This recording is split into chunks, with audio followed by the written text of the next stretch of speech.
Hello, family. Welcome to another episode of Small Talk in Paris. Today, it's a whole new environment. Yep, that's what God told me to do, so I had to do it. It's pretty cold outside, and we just thank God for yet another time on Small Talk in Paris. Today, we're going to talk about angels, angel encounters. We're going to talk about overcoming favoritism, partiality. So you know that in James chapter 2, it talks about, favoring other people above other people. Like when in your house, when there enters a person wearing nice clothes with nice jewelry, and you make them to sit on a very respectable chair, and then there comes in a poor person and you make them to sit down probably on the floor, it's not right in God's sight to do such things. And also we're talking about today angel encounters, because you know that every time when God sends an angel to you, he wants to measure the state of your heart to see where you stand with him. So he will never send anybody who looks amazing, who is wearing Louis Vuitton, because he knows you. He knows that if he sends somebody who is wearing Louis Vuitton, you will entertain them, you will respect them, you do nice things for them. So he will send to you people that you don't even expect, people who will be beggars on the street, and people that you don't even respect, people that you hate. Those are the people that carry your blessing. You're praying for so many things. You're praying for God to bless you. You're praying for God to provide for you. And God sends your blessing through somebody you hate. God will send your blessing through somebody that you don't even look at. God will send your blessing through somebody who will come begging for something from you. And you will ignore them. You will choose to ignore them because you feel important. And that's called favoritism or partiality in the Bible. That is against God's will. Now, we all know that our fathers, Abraham in Genesis chapter 19, it's funny that all those people, even Lot, when God sends his angels, he comes with a blessing. He comes with something. He comes to rescue you from something that was going to hurt you. But then some of us don't realize angels when they come. Abraham, he was just seated below this oak tree, and he sees these strangers, the new guy in town, these new guys in town, they're coming in, and Abraham runs to these new guys in town, and he says, Lord, if you find favor in my sight, please come to my house, and then I'll make something for you to eat. And I'm like, I'm fine. That's so cold. So he says that if you find favor in my sight, please come to my house, and then I'll make something for you to eat. These are just strangers. They are just people. It's just like the new person will come to your church, a new person will come to your workplace, a new person will come to your town. And then instead of now trying to be jealous of the new guy in town, trying to be jealous of the new girl in church, trying to be jealous about all these people that they came and probably they went, and then they went with your blessing. You never realized that these people carried your blessing. But then you are the one to entertain strangers, because that's what God called you to do, right? That is called righteousness. That is something that is right in the sight of God for you to do. And now, if you're not going to entertain strangers, the strangers will go with your blessing and you will be left with nothing. So now, even look at Lot.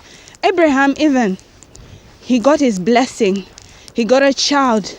He got a blessing through entertaining a stranger. And he was told that Sarah will have a child. He'll be the father of many nations through entertaining strangers. Look at Lot. Look at him. The angels, they came. The town, the city where Lot was living, it was filled with sin. And the men there, the young and the old, the Bible says that the young and the old, they came to Lot and they said, where are the men that came into your house? Give them to us and let us sleep with them. You can imagine. It's really ridiculous, but it happened. Lot saw these people. They were new guys in town. And he was like, these guys, if I let them here, somebody with these people right here, these dangerous people, they'll get hurt. Let me take them into my house for safety. That's what he said, that I've put them under my roof for safety, because he knew the people that were in his town, right? Entertain angels, entertain strangers, because they carry a blessing. They really do carry a blessing. So you see now that James verse 2 says that don't treat people with partiality. You shouldn't treat people with favoritism. Don't look down upon other people. Don't look down upon a beggar. When somebody comes asking for something that you have to give them. You have to be there for them. You have to help them out. You have to give them a hand. Because it is right in God's sight for you to do so. It is right for us as Christians, as children of God, to help each other out. When a brother or sister is in need, you need to help them out. It doesn't matter how they look like. It doesn't matter whether they are crippled, whether they are wearing dirty clothes. That's an angel coming to you. That's an angel coming to you. You might say that it's not an angel, but take this. In Matthew chapter 25, Matthew chapter 25 verse 41, when Jesus was saying that, when the king arrives on the judgment day, he shall talk to these people. He shall talk to the people, to the people on the left, and he will say, get away from me. You people are cursed, you're condemned, because you saw me. I was in need. I wanted food. You didn't feed me. I wanted water. You didn't give me water to drink.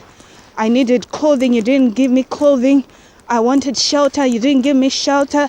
I was in prison. You didn't visit me. I was sick and you didn't care for me. Get away from me. Right? He condemned them. And then the people said, where have we seen you needing clothes or wanting something to drink and we didn't give you? Because seriously, if Jesus would really come in his majesty, obviously nobody would not give him anything. But then he will come in form of a brother needing your help, and you will ignore them. And Jesus will say, the people say that, the verse continues to say that, when did we do that? When did we see you? And then Jesus will reply that every little thing that you have done to the list of my brothers and sisters, the list of the people that you look down upon, you have done it to me. So Jesus, in all these people, is Jesus himself. When you have an opportunity to help somebody, look at it as an opportunity to help Jesus. Your blessing is in that. Your blessing is in helping a brother or sister. I can tell you, I've got probably 3 or so things that I would like to talk about that happened to me. So the first thing was, there is a girl who came to me asking me for money, and I only had like 1,000 rubles. And then I was like, okay, this girl's asking me all the money that I have. What would I do? So the first time I was like, oh my God, I don't have any money. And the Spirit of God said, give her. When I gave her, the girl was like, okay, I'll give you back your money and stuff like that. I'll give you back your money, I promise. And I was like, okay, you'll give me back my money. I'll be expecting it. She said like next week or so. So I was expecting the money next week. Next week, the money didn't come and I didn't have any money. So it was terrible because I really needed money. But then what happened was God told me not to tell her to bring the money back.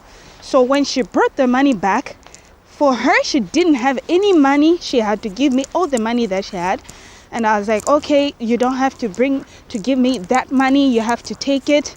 It's yours. The money is yours. Do whatever you need to do with it. The following week, I didn't have a phone. And that same girl, she was blessed with 2 phones And then she gave me the other one. That's the one that I'm using right now. You can imagine. Those are God's blessings. That was God's blessing. There's so many times that I have seeded money and God told me that I have helped so many people and God told me not to return that money back, like to take that money back, to tell them to go with it. And then I got like times 10, times 1,000 the amount that I had given. It always happens. And I can tell you this encounter that I had, 2 encounters I had with an angel. The first encounter was when I was at home. My mom and my dad, they were having a business for selling chickens. And there was a problem. And God sent an angel because the angel comes to solve the problem. The angel came in the form of a very old woman wearing ragged clothes. She didn't have no purse. She looked like she had no cent on her. And she was like, you sell chickens here. There wasn't even a post showing that we are selling chickens because we could only put that post when the chickens were ready. And that time they were 5 weeks and the chickens used to die every 5 weeks. When they reached 5 weeks, that was the problem. When the chickens reached 5 weeks, they would die. So God sent the angel. I looked at her and I was like, nope, this woman got no money. She ain't gonna pay nothing. And I told her, the chickens are still 5 weeks. We sell them when they're ready, when they're 6 weeks. And she still insisted to see the chickens. And I was like, no, I can't do that. I'm sorry.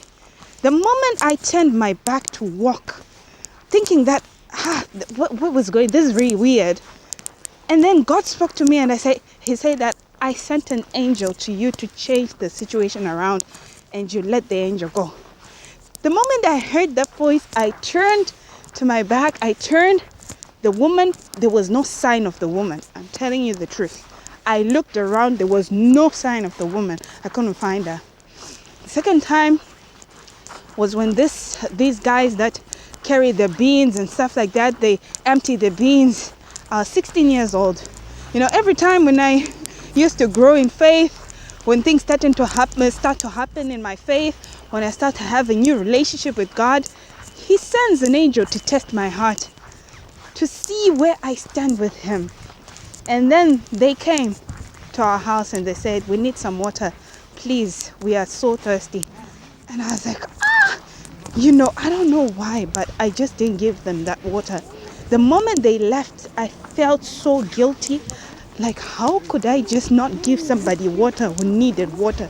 It's just water. They didn't ask for anything more. It's just water. I felt so guilty, and that voice came and told me that was your blessing and you let it go. I cried to God, especially after the incident of the old woman. I cried out to God and I say, God, you know my heart. You know, I try as much as I can to help people. I try as much as I can to do all these things. But the moment you think that you're too righteous, God will send an angel to test your heart. He will.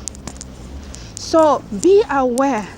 That person that you ignored, you've been walking by, probably going to church or going wherever you were going.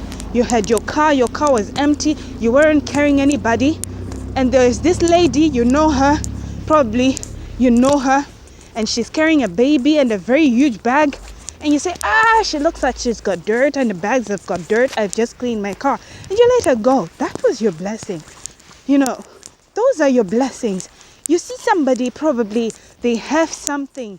They don't have something that you have and that you don't need. You see probably at church or at school, somebody is wearing the same clothes every day. And you know that you have got clothes that you have packed and you don't even wear them. You can't even give those people your clothes. You are holding back your blessing. Holding back your blessing. So I hope that I've spoken to somebody. I really hope that I've spoken to somebody. So may you entertain your angels. And don't show favoritism, because God desires for us to treat everybody with love. Whoever it is, whether they are wearing expensive clothes, whether they are wearing ragged clothes, help your brothers and sisters, because that is faith with works. The Bible says that faith without works is dead. It's dead faith. It's dead faith. We have to act what we believe. We believe that Jesus gave us love. He showed us love by giving us His life. He gave us His life What of you can't even give a pair of socks? Jesus gave his life so that you could get eternal life. He gave you everything. So you better give back. Give back. Show that you have Christ in you by showing love to everybody around you. So be blessed, my brothers and sisters, and we meet on the next episode of Small Talk in Paris. Amen.